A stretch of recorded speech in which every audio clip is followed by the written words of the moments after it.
Ve salatu ve selamu ala seyyidina ve nebiyyina Ebu'l Kasım'il Mustafa Muhammed ve alihi teyyibine tahirin ve ashabihil muntecebin. El-faslu thalithu fi vücudil ma'lul inde vücudil illeti tammeti ve vücudil ille inde vücudil ma'lul. Biz 7. merhaledeydik. Hidayenin 7. merhalesini işliyorduk. 7. merhalede 11 tane fasıl vardır. Ve bu 11 tane faslın hepsi de illet ve ma'lul, illiyet ve ma'luliyet konusu bağlamındadır. Biz birinci fasılda varlık alemine illiyet ve ma'luliyet kanununun hakim olduğunu ve bu illiyet kanununun mahiyetle vücut arasında değil, seyruretle vücut arasında değildir, belki iki vücut arasındadır.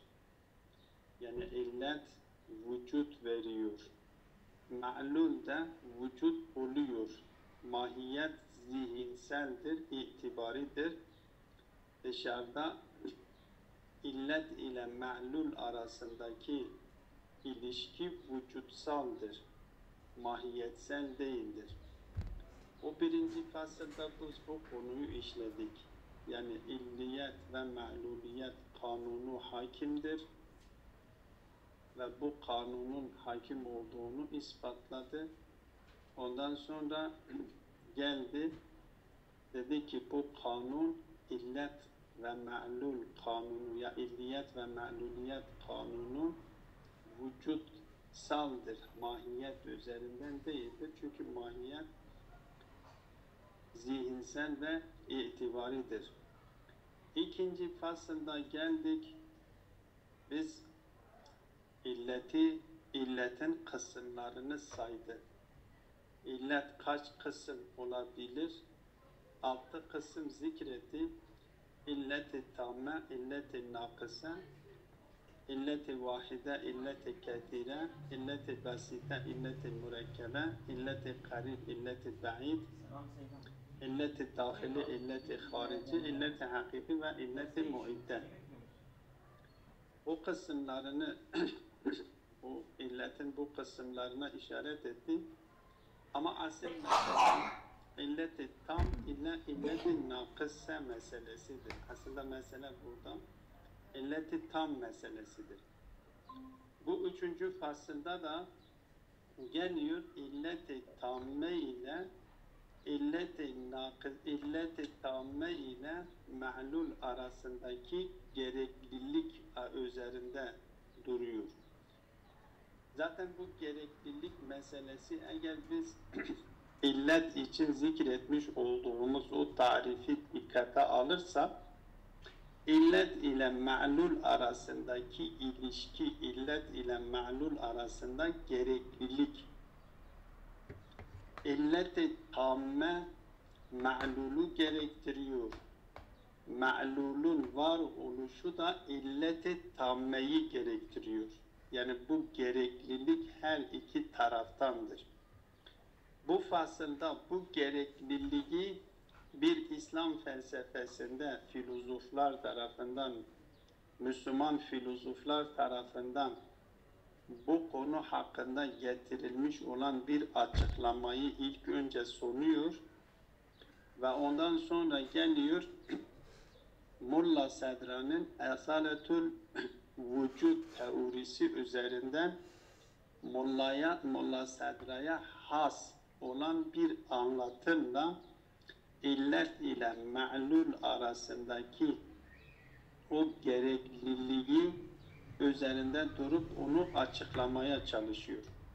Öyleyse buradaki bu fasılda bizim için bahs edilmek istenilen konu nedir? İllet ile ma'lul arasında elbette illet burada illeti tammedir. İlletin o diğer kısımları burada söz konusu değildir. burada sadece kast edilen, üzerinde durulmuş olan konu illet-i tammedir. İllet-i tamme ile ma'lul arasında bir telazüm söz konusudur, bir gereklilik söz konusudur. Türkçe'de bazen buna deterministlik deniliyor. Yani bir mecburiyet hakimdir. Bu mecburiyet illet-i tammenin kendisinden kaynaklanıyor. Eğer illet-i tamme varsa, ma'lulun kendisinin olmamayışı imkansızdır. Niye? Çünkü şöyle bir açıklama getiriyor. Diyor ki illet-i tammenin olduğu yerde eğer ma'lul olmazsa o zaman biz diyoruz ki illet vardır, ma'lul yoktur. Aslında illetin oluşu ve ma'lulun olmamayışı ve tersine ma'lulun oluşu, illetin olmamayışı aslında imkansızdır. İllet eğer var ise ma'lul da vardır. Bir şey ki biz yine o tarife, illet için zikrettiğimiz tarife gidelim. İllet-i tamme için zikrettiğimiz tarif nedir? Ma yetevakkafu aleyhi vücudul ma'luli bil cümle. Ma yetevakkafu aleyhi vücudul ma'luli bil cümle. Yani ma'lulun vücut olması için gerekli olan ne varsa hepsinin bulunması demektir. İllet-i tammeden kastedilen zaten budur. Dolayısıyla eğer illet-i tamme varsa, illet kendisine deniliyorsa, o zaman ma'lulun da olması zorunludur. Onun için başlığa dikkat edin. Diyor ki, fi vücubi vücudil ma'luli inde vücudil illeti tammeti. İllet-i tammenin olduğu yerde, olduğu zamanda, olduğu vakitte ma'lulun vücudu da vaciptir. Ve vücudul illeti inde vücudil ma'luli. Eğer ma'lul varsa, bunu daha önce illet-i tamme ile illet-i nakıseyi açıklarken de zaten bu açıklamayı yapmıştır. Eğer ma'lul varsa, illetin var olması da vücuttur, vaciptir. Olmaması imkansızdır. Bunu getirip açıklıyor iki şekilde dediğim gibi. Bir, normalde filozofların açıkladığı gibi. Kendilerin filozofların, İslam filozoflarının, İslam düşünürlerinin yapmış olduğu açıklama üzerinden açıklıyor. Biz ilk önce o açıklamayı okuyacağız, ondan sonra kendisine has asaletül vücuda binaen Allah asaletül vücuda yakışır bir şekilde bir ikinci beyan getiriyor. Her ne kadar sonuç itibariyle bu iki beyan birbirinden farklı değildir ama kelimeler olarak, kullandığı sözcükler olarak birbirinden farklıdır. Buradaki birinci diyor ki, öyleyse iddia budur. Başlıkta attığı gibi, vücudul ma'lul inde vücudil illeti tammeti. İlleti tammenin olduğu yerde vücut olduğunda ma'lulun vücudu da vaciptir. Ben bunu geçen şeylerde de işaret etmiştim. Bunun sebebi aslında bunun üzerinde durmasının sebebi kelamcılarla felsefeciler arasındaki ihtilaftan kaynaklanıyor. Ve kanatınca burada birbirini anlamama, yani kelamcıların felsefecileri anlayamamalarından kaynaklanıyor. Yoksa eğer bu kelamcılar felsefecileri anlayabilmiş olsalardı zaten aralarında böyle bir ihtilaf söz konusu olmazdı. Çünkü bu delile ihtiyaç duyacak bir mesele değildir. Bu sadece doğru tasavvur etmeye muhtaç olan bir meseledir. Eğer bu mesele doğru tasavvur edilmiş olsa aslında delil gerektirmiyor ki, bedihidir. Sadece burada kelamcılar biraz daha uluhiyet,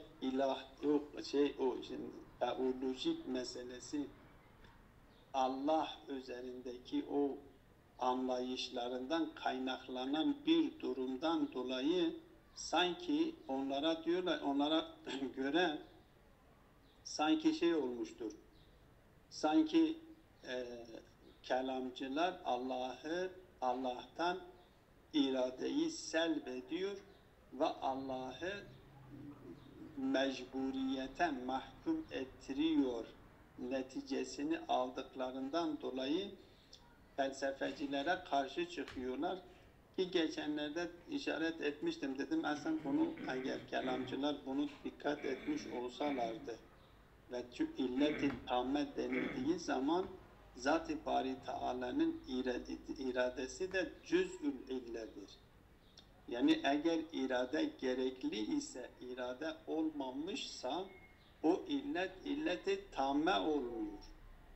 Öyleyse illet-i tammenin gerçekleşmesi için ne gerekliyse, eğer irade cüz'ül ille ise ve ma'lul için irade de gerekli ise, zaten irade gerçekleşmeden illet-i tammenin gerçekleşmesi söz konusu olmaz. Dolayısıyla kelamcılar bu bağlamda biraz ihtiyatlı yaklaşmışlar. Sanki filozoflar Allah'ı mahkum ediyorlar, mecburiyete mahkum ediyorlar ve Allah'ın mecburiyete mahkum edilmesi doğru değildir diye karşı çıkmaya çalışmışlar ve bunu red etmeye çalışmışlar. İllet-i tammenin olduğu yerde ma'lulun vücudunun da vacip olmasının gerekli olmadığını, eğer bunun gerekli olduğunu kabul edersek, Zat-ı Bari Teala'yı mecburiyete mahkum etmiş oluyoruz ve Zat-ı Bari Teala'yı mecburiyete mahkum etmek Zat-ı Bari Teala'ya yakışmıyor. Zat-ı Bari Teala'nın şeylerinden değildir. Doğru değildir. Dolayısıyla buna gelmişler ki karşı çıkmaya çalışmışlar ama dediğim şekilde felsefeciler diyorlar ki illet-i tamme eğer irade de bir şey için gerekli ise o zaman irade olmadan illet-i tamme söz konusu olmaz. Dolayısıyla felsefecilerin savunmuş olduğu bu kaide adeta bedihidir. Yalnız tasavvur edilmeye, delile ihtiyaç duymuyor. Sadece doğru tasavvur etmeye ihtiyaç duyuyor. Eğer doğru tasavvur edilirse hiç kimse bunu red edemez. Bir diğer nokta da burada yine geçen daha önceki derslerde işaret etmiştim. Yine burada işaret etmekte ya hatırlatmakta fayda vardır. Zat-ı Bari Teala'yı mecburiyete mahkum etme meselesi aslında bu mecburiyete mahkum edilmemesi imkansızdır. Ama mecburiyet eksiklik anlamını vermiyor burada. Buradaki mecburiyet eksiklik anlamını vermediği, noksanlık anlamını vermediği için söylemesinin de mecburiyet vardır demesinde de bir sakınca yoktur. Mesela bu anlam şöyle diyorum, kendi kelamcılara şöyle diyebiliriz. Zat-ı Bari Teala iradesini kullanmak zorunda mıdır, değil midir? Eğer iradesi varsa o zaman irade etmek mecburiyetindedir. Eğer bir şeyi icat etmek istiyor ise o zaman iradesini kullanmak mecburiyetindedir. İradesini kullanmadan Zat-ı Bari Teala ihtiyar etmeden nasıl icat edebilir? Öyleyse icat edebilmesi için ihtiyar etmek zorundadır. Ama bu zorunluluk, bu mecburiyet noksanlığın ifadesi değildir. Belki kemalin ifadesidir.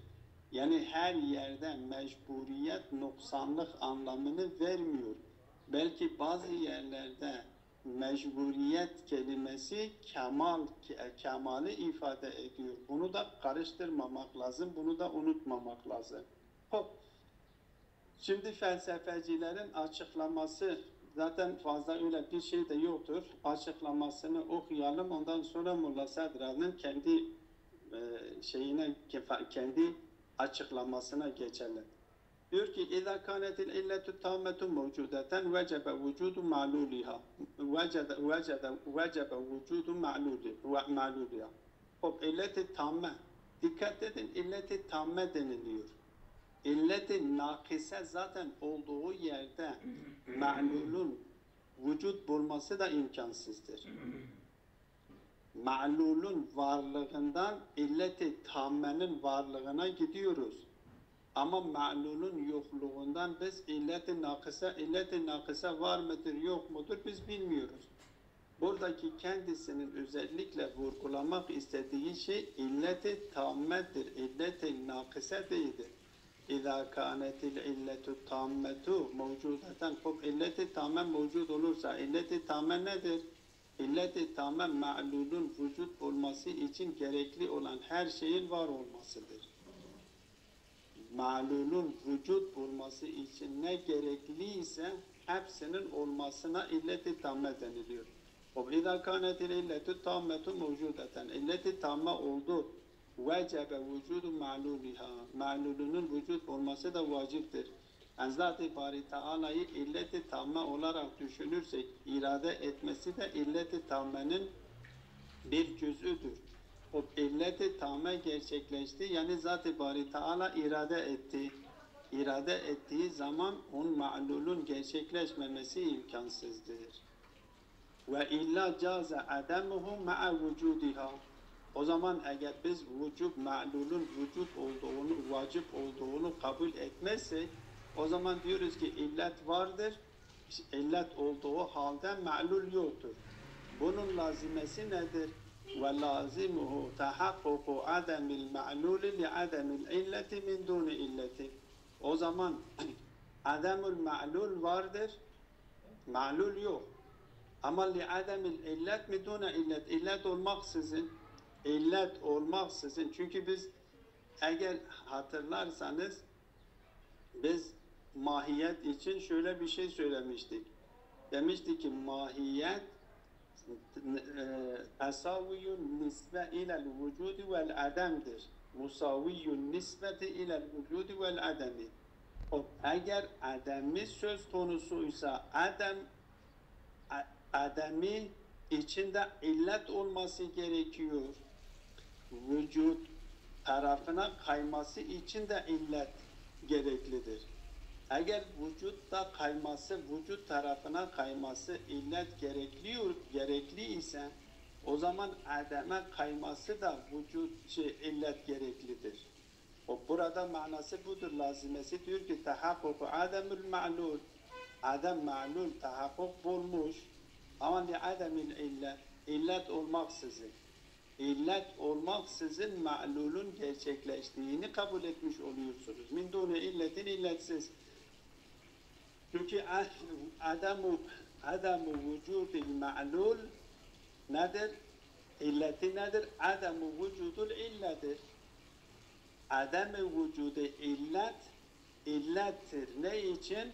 Ademul ma'lul için.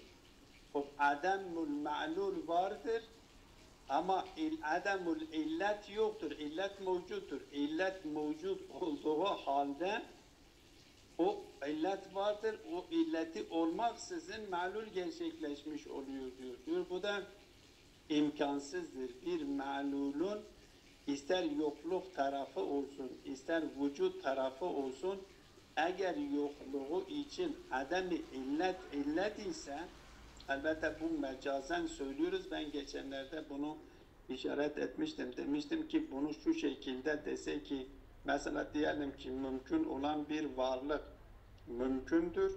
O mümkün olan varlığın yokluğunun devam etmesiyle yokluğuna son vermesi. Bu şekilde desek daha doğrudur. bir şey mümkündür. Zat-ı Bari Teala'nın bilgisinden ya illet herhangi farz ettiğimiz bir illeti düşününüz. O illetin bilgisinde dışarıda bir ma'lulun gerçekleştirmesi mümkündür. O gerçekleştirilmesinin mümkün oluşu yani ona ne yapabilir? Şimdi yoktur, yokluktadır. Ama kendisi o yokluğunun devam etmesini irade etmek mümkündür. Ona son verebiliyor. Ona son vererek onu vücut yapabilir. Veyahut da o yoklukta devam etmesini irade ederek yoklukta kalmasını da istiyor. Öyleyse illet burada nedir? İlleti ma'lumu ma'dumun illeti ademul illettir. Yani Zat-ı Bari Teala'nın onu irade etmemesidir. İrade etmemesi için o yoktur. Yahut da irade ettiği için o vardır. Dolayısıyla eğer biz desek ki ma'lulun vücudu illeti tammenin vücuduyla vacip olmuyor dersek sonuç bu şekilde olmuş oluyor. İllet olmadan bir şeyin ma'lul olabilmesidir diyor. Bu da muhaldir. Ve lazım o bunun lazımesi budur ki tahakkuku ademil ma'lul li ademil illeti illetin olmamayışın illet olmadığı için o zaman ma'lul ademil ma'lul tahakkuk bulmuştur. Min duni illetin illetsiz. Yani illet vardır ki vücut veren illet vardır. O yokluk illeti de ademul illettir. Ama burada illet vücuttur, var olmuştur. Normalde illeti olmamasıdır. O zaman ma'lulun illetsiz olması söz konusu olmuş oluyor. Bu da ma'lulun illetsiz olması imkansızdır. Ve izâ kânel ma'lulu mevcûden vecebe vücudu illetihi. Dolayısıyla ma'lul, eğer bu diğer taraftan ma'lulden illete gidiyor. Eğer ma'lul mevcud ise vücudu illet, onun illetinin vücut olması da vaciptir. Ve illa caze ademuha ma'a vücudil ma'lul. Bunun manası eğer bunu kabul etmezsek tam yukarıdakinin tersi gibi olmuş oluyor. Eğer bu ma'lul varsa ve illet vücudu illet vacip olmazsa o zaman ma'lul olmuştur, illetsiz olmuş oluyor. Bu da muhaldir. Fakat takaddeme ennel illete savaun kânet tammeten ev nakiseten yelzemu min ademiha ademul ma'luli. Biz daha önceki konularda zaten bahsetmiştik. Demiştik ki illet ennel illete yelzemu min ademihi illetin ademinden ademul ma'lul lazım geliyor. Elbette illetin yokluğundan ademul ma'lulun yokluğunun zorunluluğu sadece illet-i tammeye bağlı değildir. İllet-i nakise de bağlıdır demiştir bunu. Yani şöyle diyelim yani eğer illet ister tamme nakısa olursa o ademül ma'lul tamam. Fakat vücut biraz tamme bağlıdır değil mi? Yani vücudul kesinlikle evet. Vücut tam şarttır ama ademde tammiyet fark etmez yani. Tammiyet şart değildir. Evet. Tamam. Aynen. ومن هنا يظهر أن المعلول لا ينفك وجوده عن وجود illetihi. Öyleyse buradan sonuç çıkıyor ki ma'lul kendi ma'lulun vücudu ennel ma'lule yani enne vücudel ma'luli la yenfeku ve ennel ma'lule la yenfeku vücuduhu an vücudu illeti. Ma'lulun vücudu illetin vücudundan ayrılmıyor. Kema ennel illete tammete la tenfeku an ma'luliha. Nasıl ki illeti tammede olduğu zaman illeti tammeleden de la tenfeku an ma'lulundan ayrılmıyor. Yani eğer ma'lul varsa illet-i tammede olması gerekiyor. Velev kânel ma'lulu zamaniyen. O burada bir netice alıyor, buradan bir sonuç alıyor. Diyor ki eğer ma'lul zamani olursa o zaman فَلَوْ كَانَ الْمَعْلُولُ زَمَانِيًا مَوْجُودًا فِي زَمَانٍ بِعَيْنِهِ. Ma'lul zamanidir. Ve ma'lulun kendisinin ait olmuş olduğu zamanda mevcut olursa o zaman kanet illetuhu mevcudeten vacibeten fi zalike zaman. O zaman ma'lulun da onun vücut bulması gereken zamanda da o da vacip olması gerekiyor. Yani Seydam. burada bir şey mi Seydam. diyecektiniz? Seydam, zat-ı bari ile kainat üzerinde misali açıklarsak olmaz mı? Biz oturması için bize bir misal üzerinde zat-ı bari ile kainat üzerinden bir tatbikatı yapsak mümkünse. Mesela ben onu işaret etmiştim hocam. Dikkat edin, Zat-ı Bari Teala mevcuttur. Ki Zat-ı Bari Teala'nın vücudu da nedir? Vaciptir. Burada çünkü buradaki konu kelamcıların hudus anlayışıyla felsefecilerin sudur anlayışı bağlamında değerlendiriliyor. Ben ona girmek istemedim. Yani aslında bu konu orayla irtibatlıdır. Kelamcılar, şimdi zaten filozoflar ne diyorlar? Diyor Zat-ı Bari Teala vardır. Zat-ı Bari Teala'nın vücudu vaciptir. Zat-ı Bari Teala'nın vücudu vacip ise ki vaciptir, o zaman illet-i tammedir ve bu illet-i tammenin var olması ma'lulu da gerektiriyor. Eğer Zat-ı Bari Teala ezeli ise o zaman yaratılması gereken ma'lul de ezeli olması gerekiyor. Dikkat ettiniz mi? Buradaki illet-i tamme Zat-ı Bari Teala'dır. Zat-ı Bari Teala'nın vücudu ezelden beri vardır. Zat-ı Bari Teala'nın vücudu vacip değil midir? Vaciptir. Ezelden beri vardır.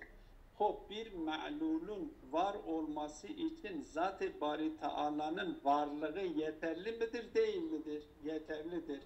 O zaman Zat-ı Bari Teala ile birlikte ma'lulu da nedir? Vardır. Burada kelamcılar diyorlar ki hudus düşüncesini kabul ettirmek için diyorlar ki Zat-ı Bari Teala'yı siz mecburiyete mahkum ettirdiniz. Öyleyse ezeli olarak kabul ettiğiniz zaman Zat-ı Bari Teala'yı mecbur kılmış oluyorsunuz. Onlar filozoflar diyorlar ki hayır, biz Zat-ı Bari Teala'yı mecbur kılmıyoruz. Zat-ı Bari Teala zaten vaciptir, illet-i tammedir. Zat-ı Bari Teala illet-i tamme ise Zat-ı Bari Teala için mümkün olan şey, ya diyeceksiniz ezelden beri kendisi için mümkündür. Ya diyeceksin ki ezelden beri kendisi için mümkün değildir. Sonradan kendisi için mümkün olmuştur. Eğer siz deseniz ki ezelden beri kendisi için mümkündür, o zaman ezelden beri o mümkün olanını yaratmıştır. Ama yok, eğer deseniz ki Zat-ı Bari Teala için ezelden beri mümkün değildi, sonradan mümkündür, o zaman Zat-ı Bari Teala'yı noksan kabul etmiş oluyorsunuz. O sonradan mümkün, onun mümkün kılan zatından demek kaynaklanmıyor. Başka bir şeyden kaynaklanıyor. Zaten başka bir şeyden o mümkünlük kaynaklanıyorsa o zaman Zat-ı Bari Teala'yı noksan kabul etmiş oluyorsunuz.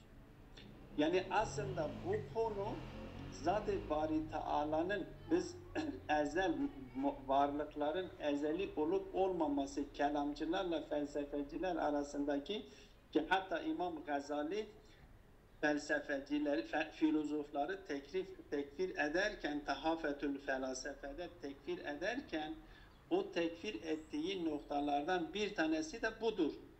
Diyorlar ki filozoflar diyorlar ki ma'lul olan yani yaratılmış olan varlıklar da ezelidir. Ezeli kabul ettiğimiz zaman sanki onların da vacip olduklarını kabul ediyor. Filozoflar diyorlar yok, ezelilik onların vacip oluşlarını gerektirmiyor. Onlar Zat-ı Bari Teala'nın vücudu ezeli olduğu için ve Zat-ı Bari Teala'nın vücudu da kamildir. Öyleyse Zat-ı Bari Teala mümkün olan varlıklar için illet-i tammedir. Zat-ı Bari Teala'nın vücudu mümkün olan varlıklar için illet-i tammedir. O mümkün olan varlık Zat-ı Bari Teala varsa illet-i tammedir. O zaman o mümkün olan varlık da ezelden beri var olmuştur. Siz diyemezsiniz ki Zat-ı Bari Teala ezelden var olmuş ama ma'lul olmamıştır. İllet-i tamme olduğu halde ma'lul olmamış olsun. Bu aslında oraya işaret ediyor. Onun için diyor imkansızdır illet-i tamme olmuş olsun ama ma'lul olmamış olsun. Eğer biz illet-i tammeyi kabul edersek, ma'lulu kabul etmezsek, ma'lulun ademi ma'lul, ademi illettir. İllet olmaması gerekiyor. İllet olduğu halde ma'lulun ademini gerekli görüyorsanız, o zaman ma'lulu illetsiz kabul etmiş oluyorsunuz. Diyor bu doğru değildir. Yani bunu Zat-ı Bari Teala üzerinden yaparsak, uygularsak bu şekilde olmuş oluyor. Zat-ı Bari Teala vardır. Zat-ı Bari Teala'nın vücudu da vaciptir. Zat-ı Bari Teala'nın vücudu vacip olması yani kamildir. Öyleyse illet-i tam olarak mevcuttur. Şimdi onun dışındaki mevcut mümkün müdür değil midir? Eğer mümkün ise o zaman illet-i tammenin olduğu yerde mümkünün olmamayışı yani adam olarak kabul etmiş olduğun şeyi illetsiz olmasını kabul etmiş oluyorsunuz. Bu da tezattır. Bilmiyorum anlatabildim mi? Anlaşıldı Seyyid. Anlaşıldı Seyyid. Ve min huna yezheru diyor ki buradan anlaşılıyor ki ennel ma'lule la yenfekku vücuduhu an vücudu illetihi. Yani eğer ma'lul varsa o zaman nedir? Ma'lulun vücudu illetinin vücudundan ayrılması, illetinin vücudu ma'lulun vücudundan ayırt etmesi imkansızdır. Kema ennel illete tammete la tenfeku an ma'luliha. Yani ne ma'lul illetinden ayırabilir ne de bak burada yine demagoji ediyorlar. Yani muhalete ediyorlar. Diyorlar ki Zat-ı Bari Teala irade etmediği zaman o zaman o ma'lul olmuyor. Zaten Zat-ı Bari Teala irade etmese illet-i tamme değildir. Biz Zat-ı Bari Teala'yı tasavvur ettiğimiz zaman illet-i tamme olarak tasavvur ettiğimiz zaman yani irade etmiş anlamındadır. Ve iradenin olduğu yerde de irade etmemesi de murad olmaması imkansızdır. İrade varsa murad da vardır. Dolayısıyla iradeyi muraddan nasıl ayırt edemiyor isek illeti ma'lulden ma'lulu illetten ayırt etmemiz imkansızdır. فَلَوْ كَانَ الْمَعْلُولُ زَمَانِيًّا Mesela burada şimdi ma'lul zamanidir. Mesela farz edelim diyelim ki Ahmet'in örnek söylüyorum ki anlaşılmış olsun. Ahmet isimdeki şahsı düşününüz. Ahmet ismindeki şahıs ma'luldur.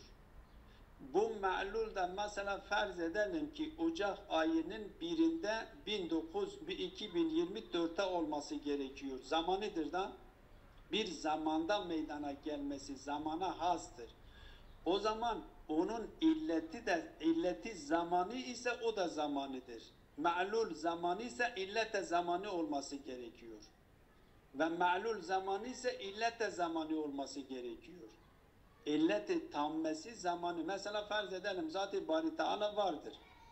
O illeti tammedir. Ama Ocak ayının 2020 Ocak ayının birinde bak zamana has kıldık. Ocak ayının birinde 2024 yılında Ahmet'in annesini de babasının ismini takalım ki Hasan Hüseyin, Hasan ve Meryem diyelim. Hop. Hasan ile Meryem Ahmet için gereklidir. Bak bu Ahmet zamanı oldu. Ma'lul zamanda has bir zamanda olması gerekiyor. Ve onun illeti elbette illeti has bir zamanda. Hasan'la Meryem birbiriyle evlenmesi gerekiyor. Bu illet zamanıdır. Elbette cüz'ül illet olmuş oluyor. Zat-ı Bari Teala illettir. Artık burada cüz'ül illet.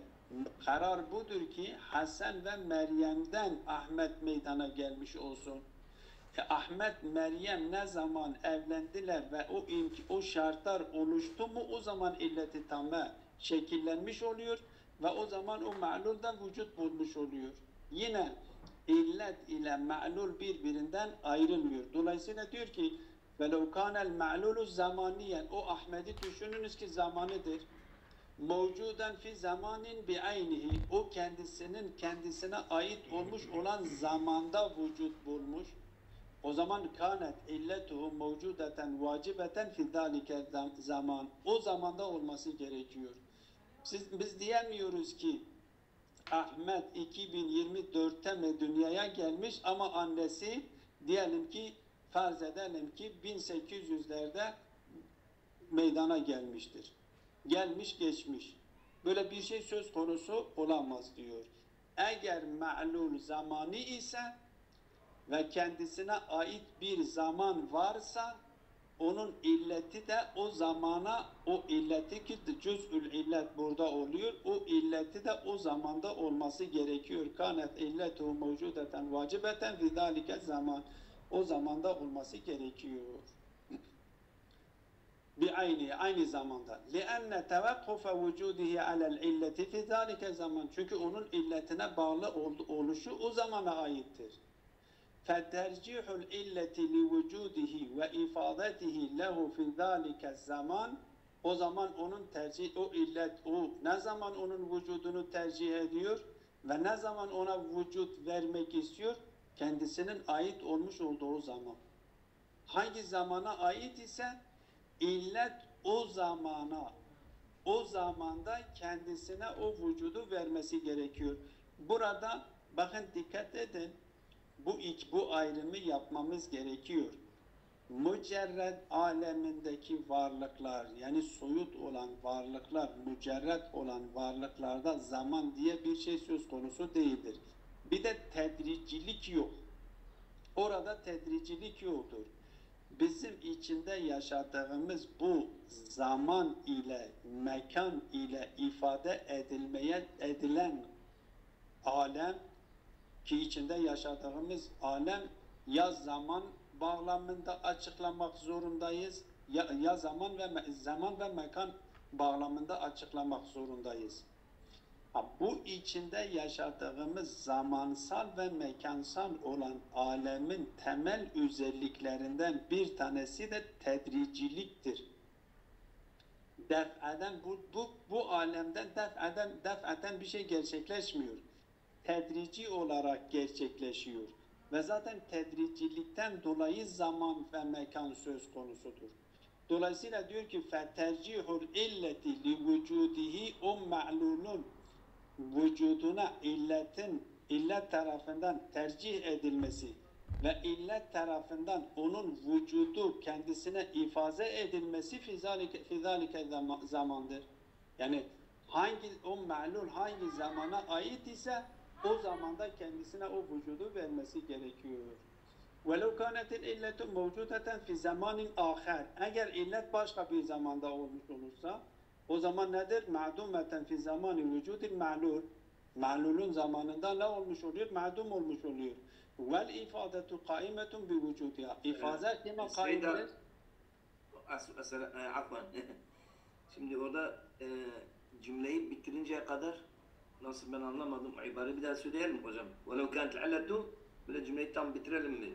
وَلَوْ كَانَتِ الْاِلَّةُ مَوْجُودَةً فِي زَمَانٍ آخَرٍ Eğer farz edelim ki illet mevcuttur başka yani ma'lulun olduğu zamanda değil de Değil de başka bir zamanda mı başka bir olmuşlar? zamanda Beli. ma'dumeten bu illet أعلت وكانت معدومة في زمان وجود المعلول. ma'lul ve Evet. ma'lulun zamanında o O ma'lul çocuğun dünyaya olacak. gelişinde o birliktelik yoktur. Ha mesela farz eden ben biraz önce örnek Ahmet'le, verdim. evet, Ahmet'in dünyaya gelişinde Hasan'la Meryem birlikteliği yok. Daha olmamış. Onlar 1800'lerde gitmişler Ya mesela. 1800 ya da 2028. Böyle. Mesela. Evet. Mesela yoktur yani onun şeyinde Evet, yok. evet. Ma'dumet Vel ifadetu kaimetun bi vücudiha o ifade kimedir? Kıymetin bir vücudiha. Bi vücudil illettir. Birliktelik olmazsa değil mi Seyyid Hocam? Ha vücuda O meydana gelmez. Ve hiye ma'dumetun illette yoktur. O kânet yok mu? Vel ifadetu kaimetun bi vücudiha. Kânet. Ve hiye Kânet değil mi ma'dumetun. hocam? Kanet mufideten. كانت مفيدة للمعلول وهي معدودة. Evet, kanet mufideten tamam. lil ma'luli ve hiye ma'dumet. Yani ma'lule sebep oluyor ama o şey yoktur. Yoktur. Evet. Tamam. Evet, Bu da evet. muhaldir. Hada muhalı. Yani oradan sonuç olarak alıyor. Yani zamanla illet eğer ma'lul zamansal ise Evet. ve ma'lul hangi zamana ait ise Aitse, evet. Tabii o ki illet illet o zaman de da o olmalı. zamanda olması gerekiyor. Eğer olmazsa o illet o zamanda olmazsa Evet. ki zaten o ma'lulun vücudu da o illet tarafından kendisine veriliyor. Doğru. O zaman illetin olmadığı halde ma'lule vücut verilmiş oluyor. Bu muhaldir. Bu muhakkak. Bu olmuyor. Öteki delil bitiyor mu hocam yoksa yarın? Bu bitti. Bu delil bitti. Yani bu Evet. açıklama bu açıklamadır. Yani bir şekilde bir açıklama evet, netice, şeklidir. netice çıkardı. Evet. Ha. Evet. Ha, ikinci bir açıklamayı da inşallah yarın. Ve Yarın. sallallahu ala Muhammedin ve alihi teyyibine.